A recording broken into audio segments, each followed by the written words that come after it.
ওই এলাকাবাসীদের প্রত্যেকের ঘরে থেকে রুজির অভাব আল্লাহ দূর করে দেয়।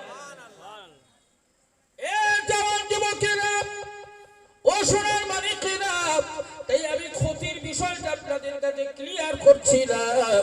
একজন মুসলমানের ক্ষতি কতটা, একজন হিন্দুর ক্ষতি কতটা, একজন খ্রিস্টানের ক্ষতি কতটা, একজন ইহুদি নাসারা মজুসের ক্ষতি কতটা। আল্লাহ পাক ডিফারেন্স করেছেন। কেমন ডিফারেন্স? মহান মালিক যে ডিফারেন্স করে দিয়েছেন, একজন হিন্দুর ক্ষতি আর একজন মুসলমানের ক্ষতি এক নয়। আল্লাহ বলেছেন আলাদা আলাদা। কেমন আলাদা? ক্ষতির পরিমাণটা কেমন ক্ষতি?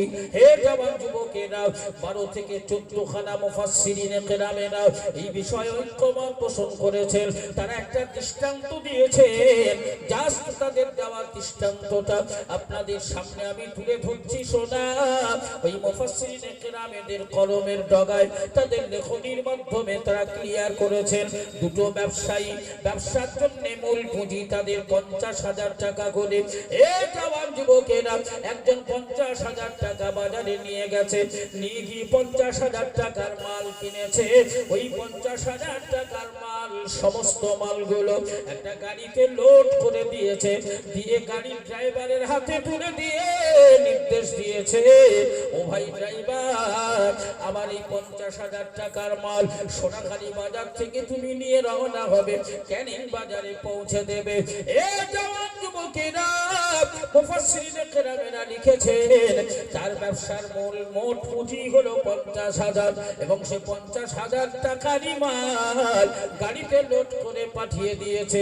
ড্রাইভারটা ছিল মাতাল, নেশাখোর, নেশাগ্রস্ত অবস্থায় গাড়ি চালাতে গিয়ে সোজা রাস্তা দিয়ে যাচ্ছিল ঠিকই, ক্যানিং ব্রিজটা পার হতে গিয়ে সে যেন নদীর পানি, ওই পানিটাকেই রাস্তা মনে করে ব্রিজের গায়ে ধাক্কা মেরে টোটাল মাল সহ গাড়ি নদীর পানিতে ডুবিয়ে দিয়েছে। এখন সবাই মিলে আওয়াজ দিয়ে বলেন, এই ব্যবসায়ীর যে ক্ষতি হয়েছে, কেমন ক্ষতি? আংশিক না সব? জোরে বলেন, আংশিক ক্ষতি না সব ক্ষতি? এ জওয়ান যুবকেরা, মুফাসসিরিনে কেরামেরা লিখেছেন আর একজন ব্যবসায়ী তার মূল পুঁজি হলো 50,000। ওই 50,000 টাকার মাল ব্যবসা করে ব্যবসার কাজে লাগিয়ে সে প্রতিদিন লাভ করে 1,000 টাকা। হঠাৎ হরতাল বন্ধ রেখেছে, হঠাৎ হরতাল ঘোষণা হয়েছে, বন্ধ ঘোষণা হয়েছে। একদিন, দুদিন, 3 দিন লাগাতার দোকান খোলার মতো সুযোগ হয় নাই। 3 দিন দোকান বন্ধ হয়ে আছে। সবাই মিলে আওয়াজ দিয়ে বলো তো শোনা, ওই দোকানদার, ওই ব্যবসায়ীর ক্ষতি হয়েছে না হয় নাই? কত ক্ষতি হয়েছে? এই ক্ষতি কত হয়েছে? প্রতিদিন লাভ হতো 1,000, 3 দিন বন্ধ হয়েছে দোকান, তাহলে ক্ষতি হয়েছে কত? 3,000। ওর আসল পুঁজি তো ঠিক আছে। তাই আমার মালিক জানালেন, ইল্লাল্লাযীনা আমানু, যারা আমার উপরে ঈমান আনয়ন করেছে, ওদের মূল পুঁজির নাম হলো মহামূল্যবান সম্পদ ঈমান। ওই ঈমানদার তার লভ্যাংশ থেকে তার কাছে লাভ হলো নামাজ পড়লে 4 আনা লাভ, রোজা রাখলে 8 আনা লাভ, হজ করলে 12 আনা লাভ, যাকাত দিলে 1 টাকা লাভ।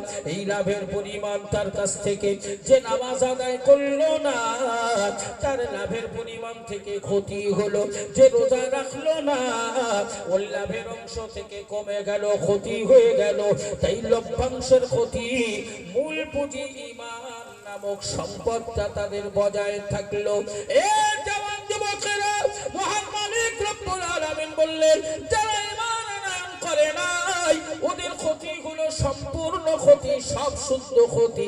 আর যারা ঈমান আনয়ন করেছে, ওদের ক্ষতি হলো আংশিক ক্ষতি, লাভের ক্ষতি। মূল পুঁজি হিসাবে ওদের ঈমানটা ঠিক রাখা, ঠিক থাকলো। তাই আমি আল্লাহ পাক জানিয়ে দিলাম, ইল্লাল্লাযীনা আমানু, তোমাদের মধ্যে যারা ঈমান আনয়ন করেছে, ওয়া আমিলুস সালিহাত, আর ভালো কাজ করেছে, ওদের ক্ষতি হলো আংশিক ক্ষতি। আমি ঈমানদার হিসাবে, ঈমান আনয়নকারী হিসাবে তোমাদের উপরে দুটো দায়িত্ব প্রদান করলাম। তোমরা যদি এই দুটি দায়িত্ব পালন করতে পারো, আমি আল্লাহ পাক মালিক হিসাবে কথা দিলাম, এ আমার বান্দা বান্দীরা, এই দুটি দায়িত্ব যদি পালন করতে পারো, তাহলে কিয়ামতের কঠিন হাসরে আমি আল্লাহ পাক তোমাদের জন্য তিনটি পুরস্কার রেখে দিয়েছি। জোরে বলা যাবে না? আর একটু জোরে হয় না? অসুবিধা হচ্ছে, কষ্ট হচ্ছে ভাই? অসুবিধা না হলে, কষ্ট না হলে নিশ্চিত আমি ধরে নিতে পারি আমাদের সুবিধা হচ্ছে। তো সুবিধা যখন হয়, তার চালচলনে, তার ভাষায়, তার নড়াচড়ায়, তার আওয়াজে বোঝা যায় সে সুবিধায় আছে না অসুবিধায় আছে। তাই একটুখানি প্রাণ ভরে তাকবীর দিয়ে প্রমাণ করাতে হবে আমরা সুবিধায় আছি না অসুবিধায় আছি। একটু আওয়াজ দাও তো, নারে তাকবীর, মাশাআল্লাহ। আর একটু জোরে, নারে তাকবীর, নারে তাকবীর। সাথে সাথে একটা কাজ করতে হবে, আমি দুটো দায়িত্ব আল্লাহ দিয়েছে, এই দুটো দায়িত্বের কথা আপনাদেরকে বলবো। তার আগে একটা কাজ, একটু একটু করে জায়গা ছেড়ে আগে আসতে হবে। মাঝখানের ফাঁকা জায়গা, এটা পছন্দনীয় নয়, পছন্দ হচ্ছে না। একটু একটু করে আগে এসো, এসো না, একটু একটু করে, একটু একটু করে আগে এসো, তাহলে দেখবে সুন্দর একটা পরিবেশ তৈরি হবে আর একটা সুন্নাত আদায় হবে। আল্লাহ পাক খুশি হয়ে যাবে, জীবনের গুনাহগুলোকে আল্লাহ মাফ করে দেবে। তাই মন খুলে মাশাআল্লাহ মাশাআল্লাহ সবাই প্রাণ ভরে একটু উচ্চ আওয়াজে মহব্বতের সঙ্গে দরুদ শরীফ আল্লাহুম্মা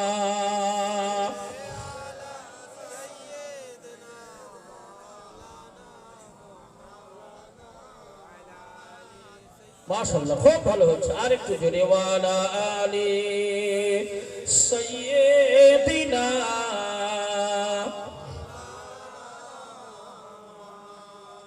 ও জওয়ান যুবকেরা, মহান মালিক রব্বুল আলামিন ঘোষণা দিলেন, ওয়াতাওয়াসাউ বিল হাক্কি ওয়াতাওয়াসাউ বিস সবর।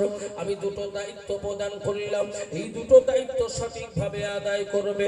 এক নাম্বার দায়িত্ব হলো ওয়াতাওয়াসাউ বিল হাক্কি, একে অন্যের কাছে, একে অপরের কাছে হকের বিষয়ে দাওয়াত প্রদান করবে, সত্যের উপরে দাওয়াত দেবে, সত্যের উপরে দাওয়াত প্রদান করবে, হকের দাওয়াত পৌঁছে দেবে। ওয়াতাওয়াসাউ বিস সবরি, আর একে অন্যের কাছে সবর ইখতিয়ার করার দাওয়াত দেবে। যখন কোনো বিপদ মুসিবত দেখা দেবে, যখন কোনো অসুবিধার সম্মুখীন হবে, ধৈর্য ধারণ করার দাওয়াত দেবে, ধৈর্য ধারণ করা, সবর ইখতিয়ার করার পরামর্শ দেবে। এই দুটো দায়িত্ব তোমরা পালন করবে, দুটো কাজ করবে। এ জওয়ান যুবকেরা, কোরআনুল কারীমে আল্লাহ পাক আমাদেরকে অন্যত্র আরো একটা জায়গায় আরো কিছু দায়িত্ব প্রদান করেছেন। আল্লাহ পাক বলেছেন, কুনতুম খায়রা উম্মাতিন উখরিজাত লিন-নাস তা'মুরুনা বিল মারুফি ওয়া তানহাউনা আনিল মুনকার। হে সোনার মানিক, ও জওয়ান যুবকেরা, আল্লাহ পাকের তরফ থেকে ঘোষণা দেওয়া হয়েছে, কুনতুম খায়রা উম্মাতিন, তোমরাই তো শ্রেষ্ঠ যুগের শ্রেষ্ঠ নবীর শ্রেষ্ঠ উম্মত হিসাবে আমি আল্লাহ পাক তোমাদেরকেই তো মানব জাতির কল্যাণে নির্বাচিত করেছি। আমি আল্লাহ পাক জানিয়ে দিলাম, হে শ্রেষ্ঠ নবীর উম্মতেরা, তোমাদেরকেই আমি আল্লাহ শ্রেষ্ঠত্ব প্রদান করেছি। মানব জাতির কল্যাণে তোমাদেরকেই আমি নির্বাচন করেছি। ও আমার বান্দা বান্দীরা, তোমাদের উপরে দুটো দায়িত্ব প্রদান করলাম। তা'মুরুনা বিল মারুফ, এক নাম্বার হলো তোমরা সৎ কাজের আদেশ দেবে। দুই নাম্বারে ওয়া তানহাউনা আনিল মুনকার, অসৎ কাজের নিষেধ করবে, সৎ কাজে উৎসাহ দেবে, সৎ কাজে বাধা প্রদান করবে না, অসৎ কাজে উৎসাহ দেবে না, সঙ্গ দেবে না, অসৎ কাজের বিরোধিতা করবে। জেনা, ব্যভিচার, খুন, রাহাজানি, চুরি, ডাকাতি, মস্তানি, এই সমস্ত অসৎ কাজগুলোকে রুখে দেবে, বাধা প্রদান করবে, প্রতিবাদ করবে। আর ভালো কাজগুলোকে, ভালো কাজের উপদেশ দেবে, ভালো কাজের নির্দেশ দেবে।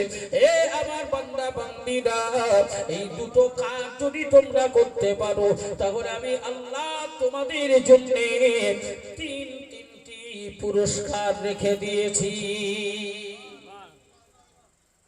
এখন এই তিনটি পুরস্কার আল্লাহ কি কি দেবে? পুরস্কার নেব আমরা, পুরস্কার নেব। এই আল্লাহ যে তিনটি পুরস্কার দেবে আমরা নেব ইনশাআল্লাহ। কারা কারা নেবে একটু হাত তোলো। ও নেওয়ার ব্যাপারে সবাই নেওয়ার ব্যাপারে সবাই এই পুরস্কারগুলো নিতে গেলে কিছু দিতে হবে, কিছু পেতে গেলে কিছু দিতে হয় না, হয় না? কিছু পেতে গেলে কিছু দিতে হয়। এই পুরস্কার তিনটে নেবে, কিছু দিতে হবে। قد نرى تقلب وجهك في السماء فلنولينك قبلة ترضاها। ও কলাহাজরা, রামচন্দ্র খালির বর্ডারে বসবাসকারী মুসলমানেরা, হে আমার প্রিয়জন আপনজনেরা ও আমার আম্মা জান বোনেরা, বেটিরা, বৌমারা, কোরআনুল কারীমের ২য় নাম্বার পারা ১ম পৃষ্ঠায় আমার আল্লাহ পাক একটি মসলার মীমাংসা করেছেন, একটি ফয়সালা করেছেন, একটি মীমাংসার ফয়সালা আল্লাহ দিয়েছিলেন। সেই মর্মে আমার আল্লাহ পাকের ঘোষণা দেওয়া হলো, এ জওয়ান যুবকেরা, আজ আমরা যারা গার্জিয়ান হিসাবে দায়িত্ব পালন করার জন্য আমরা তৈরি হয়ে আছি, সবাই মিলে আওয়াজ দিয়ে বলো তো শোনা, আর পৃথিবীর প্রত্যেকটা গার্জিয়ান, পৃথিবীর প্রত্যেকটা বাবা মা, আমরা তো চাই আমাদের সন্তানেরা সুখী হোক, তারা ভালো থাক, তাদের জীবন সুখী জীবন তৈরি হোক। এটা তো আমাদের সকলের কাম্য, সবাই তো চাই। পৃথিবীর প্রত্যেকটা বাপ মা চায় না, চায় না তার ছেলে সমাজে সুস্থ হয়ে বেঁচে থাক, সবাই চায়। একজন মাটি কেটে খায়, তার কাছে গিয়ে তার ছেলে মেয়ের সম্পর্কে তার স্বপ্ন জিজ্ঞাসা করবেন, সেও আপনাকে বলবে আমি সারা জীবন মাটি কেটেছি বলে আমার ছেলেটাও মাটি কাটবে, এটা আমি চাই না। আমি চাই ওভার ডিউটি যদি করতে হয় তাও করব, প্রতিদিন যদি 1000 মাটির চৌকো কাটতে হয় তাও কাটবো, তবে আমার ছেলেটা যেন লেখাপড়া শিখে সমাজে মাথা উঁচু করে বাঁচার মতো সুযোগ পায়, সে যেন মানুষের মতো মানুষ হয়। রাস্তাঘাট হয়েছে, কষ্ট মেহনত করে টোটো কিনেছে, ছেলেটাকে ভালো মিশনে ভর্তি করেছে, রাতের বেলায় টোটো চালিয়ে বাড়ি এসে ছেলেটাকে কাছে বসিয়েছে, খোকা আমি তোর আব্বা, টোটো চালা। অনেক কষ্ট মেহনত করে সংসার পার হয়, তবে খোকা তোর চিন্তা নেই, তুই চিন্তা করবি না, তুই শুধু পড়ে যা, আমি টোটো চালাই বলে তুইও টোটো চালিয়ে জীবন কাটাবি, এটা আমি তোর আব্বা চাই না। আমি চাই তুই চাকরি বাকরি করবি, সমাজে প্রতিষ্ঠিত হবি, মাথা উঁচু করে বাঁচবি, গাড়ি বাড়ির মালিক হবি, সম্মানের সাথে বেঁচে থাকবি। তাই তোর জন্য প্রয়োজনে তোরটা খরচ বহন করতে গিয়ে আমার যদি নাইট ডিউটি করতে হয়, রাত 12টায়, 12:30টায়, 1টায় লাস্ট ট্রেন পৌঁছায়, তখনও যদি প্যাসেঞ্জার নিয়ে বাড়ি এসে তোর জন্য কামাই করতে হয় তাও করবো খোকা, তবে পড়াশোনায় গাফিলতি করবি না। সব বাপ মার জীবনের সব বাপ মার জীবনের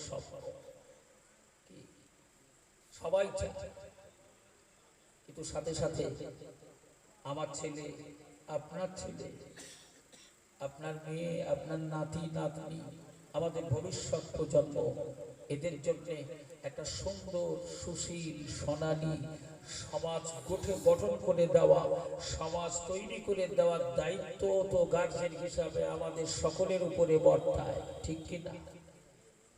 চুরি মুক্ত সমাজ, ডাকাতি মুক্ত সমাজ, ঘুষ মুক্ত সমাজ, সুদ মুক্ত সমাজ, মারামারি মুক্ত সমাজ, লাঠালাঠি মুক্ত সমাজ, ঝগড়াঝাটি মুক্ত সমাজ, যে সমাজে শুধু সুখ আছে, শান্তি আছে, সাম্য আছে, আনন্দ আছে, হাসি আছে, সেই সমাজ গঠন করে আমাদের ভবিষ্যৎ প্রজন্মদের কাছে উপহার দেওয়ার দায়িত্ব আমাদের সকলের আছে না নেই? সে দায়িত্ব তো পালন করি না, হ্যাঁ, সে ব্যাপারে সচেতন নই। সুস্থ সমাজ তৈরি করতে গেলে কি কি করতে হবে সে ফর্মুলা নিয়ে কখনো ভাবি না। হে জওয়ান যুবকেরা ও সোনার মালিকেরা, ঠান্ডা মাথায় শুনে রাখুন, প্রিয় নবী হাবিবুল্লাহ আখিরি নবীকে আমার আল্লাহ পাক যখন নবুয়ত প্রদান করেন অন্ধকার থেকে আলোর দিশারি দেওয়ার জন্য রাহমাতাল লিল আলামিন, রাহমাতাল লিল আলামিন, রাহমাতাল লিল আলামিন এই উপাধি দিয়ে আল্লাহর বন্ধু করে পৃথিবীতে দায়িত্ব প্রদান করেছিলেন। তখন আমরা নিশ্চিত করে জানি ওই সময়টাকে আরবি ভাষায় বলা হয় আইয়ামে জাহিলিয়াত। অতএব আরবি শব্দের ব্যাখ্যাটা বুঝি না, তাই আইয়ামে জাহিলিয়াত কাকে বলা হয় এটাও তো আমাদের কাছে ক্লিয়ার নয়, পরিষ্কার নয়।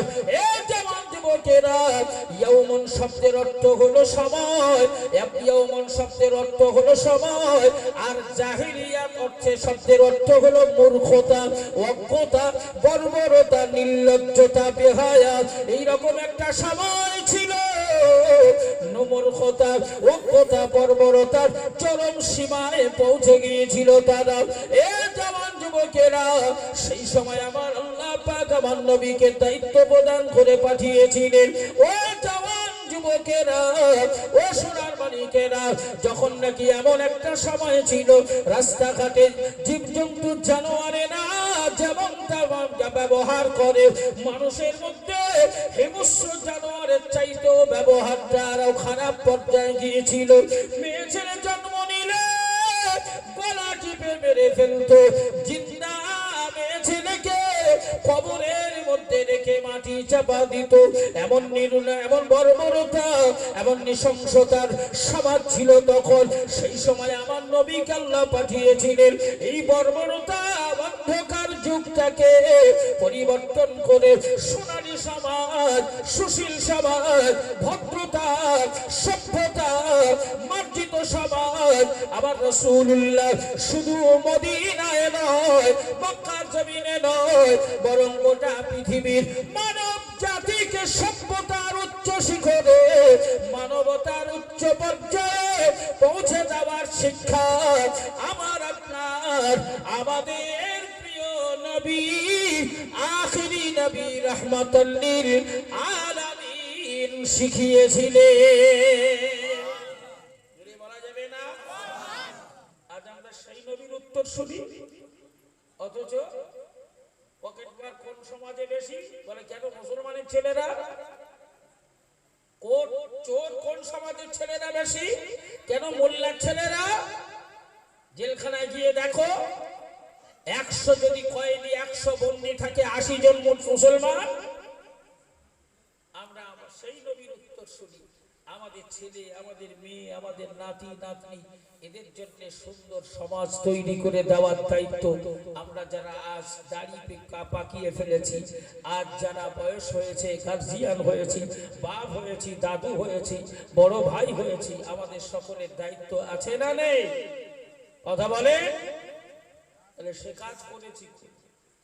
আজ আমার সমাজের ছেলেটা কিভাবে নামাজি হবে, কিভাবে কোরআন পড়া শিখবে, তার জন্য মসজিদ বানাতে হবে, মাদ্রাসা বানাতে হবে, প্রতি নিয়মিত সেখানে প্রশিক্ষণ চালাতে হবে, শিক্ষা দিতে হবে। 5 ওয়াক্তের আজান সময় মতো হতে হবে, 5 ওয়াক্তের জামাত সময় মতো হতে হবে, সুন্দর সমাজ ব্যবস্থা গঠন করতে হবে।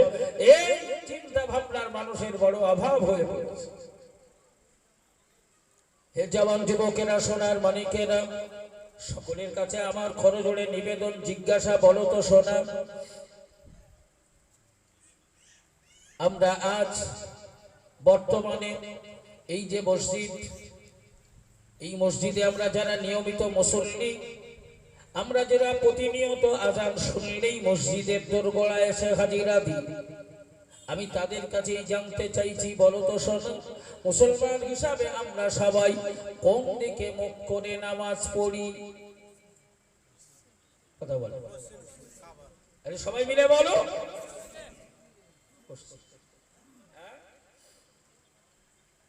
তাহলে আমি নামাজের দিন নিয়ত করছি, দেখো তো ঠিক হচ্ছে কিনা। নাওয়াইতু আন উসাল্লিয়া লিল্লাহি তাআলা রাকাতেস সালাতে, মনে করুন আসরের নামাজ বা জোহরের নামাজ, রাকাতের সালাতিল আসরের পশ্চিমাতে শরীফাতে আল্লাহু আকবার। নিয়ে ঠিক হয়েছে? পশ্চিমাতে শরীফাতে বললে হবে না? জানে আমরা সবাই যে বললাম পশ্চিম দিকে মুখ করে নামাজ পড়ি, তাহলে মুখ করি কোন দিকে? সবাই মিলে বলি। আমি আপনাদেরকে জাস্ট এই জন্যই বলছি, কারণ আমি কিন্তু নির্দিষ্ট সময়ের জন্য কে আমার বাপের বয়সী, কে আমার দাদুর বয়সী, কে আমার সমবয়সী, আর কে আমার সন্তানের বয়সী, সবাই কিন্তু আমার ছাত্র, ঠিক কি না? আমি আপনাদের শিক্ষক। তাই পঠন পাঠন লেখাপড়ার ব্যাপারে শিক্ষক আর ছাত্রদের মধ্যে কোনো মান অপমান, অপমানিত হওয়া, লজ্জিত হওয়া এরকম কোনো বিষয় আছে? এরকম কোনো বিষয় নেই। কারণ আপনারা প্রশিক্ষণ নেবেন আর আমি প্রশিক্ষণ দেব, আপনারা শিখবেন, আমি আপনাদের শেখাবো। তাই তো ছাত্র আর শিক্ষকের সম্পর্ক। তাহলে আমরা মুখ করে নামাজ পড়ি কোন দিকে? কাবার দিকে। কোন দিকে?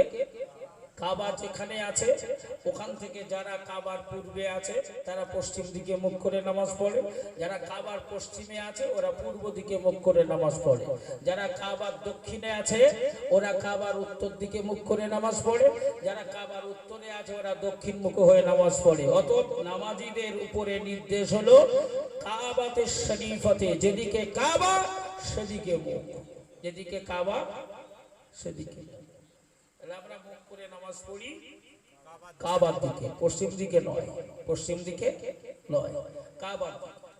এখন এই কাবার দিকে মুখ করে নামাজ পড়া আমার নবী পাক 16 থেকে 17 মাস, প্রায় 1.5 বছর ছুঁই ছুঁই, 18 মাস হলেই 1.5 বছর হয়ে যেত, কিন্তু 17 মাস কাবা ছাড়া অন্য একদিকে মুখ করে নামাজ পড়তেন, নামাজ পড়েছে 16 থেকে 17 মাস। চট করে বলো তো সেইটা কোন দিক? কাবার দিকে নয়, কাবার দিকে 16 থেকে 17 মাস কাবা ছাড়া অন্য একদিকে মুখ করে নবী নামাজ পড়েছেন, নবীর সাহাবারাও পড়েছেন, সবাই পড়েছেন। সেটা কোন দিক? সেটা সুবহানাল্লাযী আসরা বিআবদিহি লাইলাম মিনাল মাসজিদিল হারামি ইলাল মাসজিদিল আকসা, মসজিদে আকসা, বাইতুল মুকদ্দাস। এটা ছিল মুসলমানদের কিবলা, এটা ছিল মুসলমানদের কিবলা। ওই দিকে মুখ করে নবী নামাজ পড়তেন, নবীর সাহাবারা পড়তেন। কতদিন পড়েছিলেন? 16 থেকে 17 মাস। 16 থেকে, সবাই মিলে বলে 16 থেকে 17 মাস। এখন তো আমাদের বিশেষ করে আমরা খুব কঠিন সমস্যার মধ্য দিয়ে দিন পার করতে হচ্ছে, কারণ আপনাদের দোয়া, যারা বক্তা হিসাবে পরিচিত মুখ হয়ে গেছে তাদের খুব যন্ত্রণা। কারণ এই social media, YouTube, Facebook, WhatsApp, এই বিভিন্ন সোশ্যাল বিষয়ের কারণ হঠাৎ 2 মিনিট এটা রেকর্ডিং, 2 মিনিট একটা ভিডিও রেকর্ডিং করে ছেড়ে দিয়েছে। এখন ওর উত্তর খোঁজার জন্য তুমি পাগল হয়ে বেড়াও, আর পরিচিত মুখ হিসাবে চার ধার থেকে ফোনের উপরে ফোন ঝাপটা ঝাপটি হচ্ছে। হুজুর কি কি বিষয়টা কি? হুজুর এটা কি হবে? যেমন ধরুন আমরা আজ প্রায় 1445-46 বছর, এই এতদিন ধরে আমি, আমার বাপ, আমার দাদু, আমার পরদাদু, তার বাপ, তার বাপ, তার বাপ করে